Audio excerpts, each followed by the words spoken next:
I play Dr. Franklin Grimm, the head of the Madisonville Psychiatric Hospital for the Criminally Insane.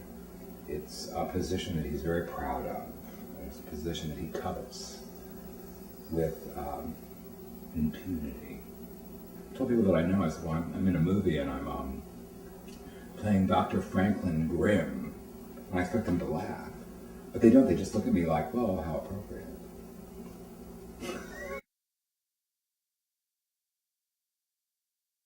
I directed the original Foreigner at the Milwaukee Repertory Theater. Larry Shue was writing it while we were rehearsing it, or rewriting it.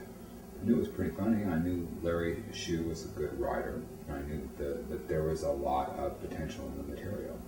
But we worked on it so quickly, and so quickly that it really was a matter of building the blocks of the production using our sense of craft, and that's about it.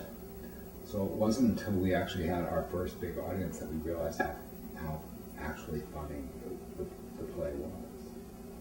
I remember, for those of you who know the play, I remember standing in the back of the theater with Larry at first preview.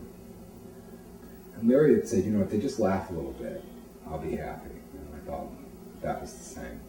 Well, we were standing in the back, and the house was full, because everyone was anticipating Larry Shue's new play.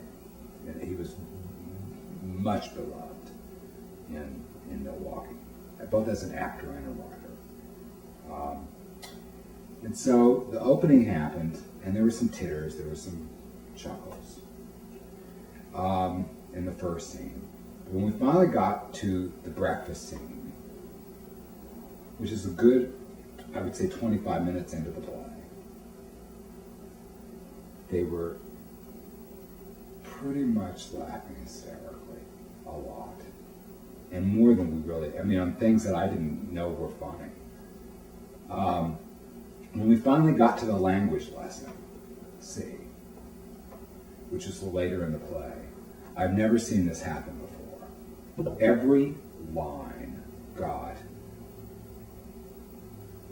a huge, long, sustained laugh. So that the actors on stage would say the line, and then they would have to all just stand there. And they wouldn't know when to get the next line in. Should you stop the laugh? Should you wait for it to what? And they would get the next laugh in, and it would literally line by line. And that was, and at the end of it, Larry and I looked at each other and thought, well, I guess it's funny. It was an extraordinary experience. I started off as an actor, and when I was in college, that's what I always did. In fact, a lot of people, when I was I went to Webster University. It was Webster College when I went there.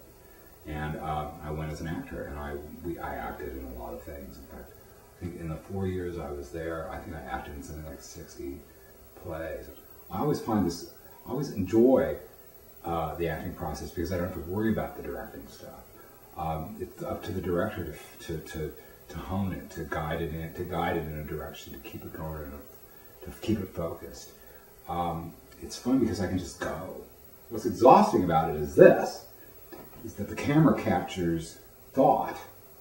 So that every time you do a take over again, no matter what you do with the take, you have to not only go back to zero in terms of blocking, go back to point one in your blocking, but you have to go back to it in the way you're thinking. And you have to think through what you're doing as if you've never thought through it before. So I thought all that was pretty challenging. And also the fact too that we did it so fast. That was both a good thing and a difficult thing, because you really had to do big swatches of it in one fell swoop. On the other hand, you had to do, you couldn't second guess it very much. You had to just kind of, fasten your seatbelts and trust your instincts and kind of see where it was all going to go. Thoughts reading the script, thought the script was great. Thought the script, the hardest thing about film script is not the dialogue, but it's the structure of the script. Jimmy Sangster said that. Jimmy Sangster wrote all the great Hammer horror films, Curse of Frankenstein, Horror of Dracula, those films. And he said it's the structure that's important. And when I first read the script, at first I thought, well, what is this and what, and then it surprised me like crazy. Yeah, I thought it was kind of brilliant, actually. Yeah, I thought it was great. If you know the script, you know the movie. Digital technology, home editing, which literally can edit and master sound, theater, Cineplex quality, okay, can be done in your home computer, okay? This is going to change film. This is going to change, the internet is going to change film distribution. That filmmaking, the entire process has become more and more democratic. And thanks to Lars von Trier in the late 80s, who won Cannes film festivals for films shot on video. We actually now are starting to release video to DVD and all sorts of other forms. All of this is changing film. And what we're doing here is we are contributing to that progression of filmmaking art. And that is, we're taking the filmmaking process out of the hands of the studios who want to tell you that movies cost, millions to make. You have to have this, and you have to have that, and you have to have catering, you have to have all this. And we're taking it out of their hands and saying, well, that's just bullshit. We can make a movie in Madisonville, Kentucky, and make a movie that's pretty damn good. And that's what's important about what we're doing. This film is Steve's film, pure and simple. It's his vision.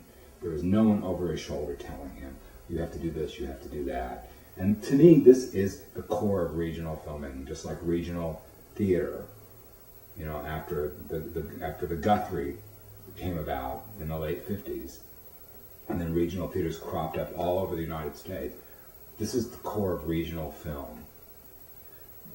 Regional film is to Hollywood what regional theater is to Broadway.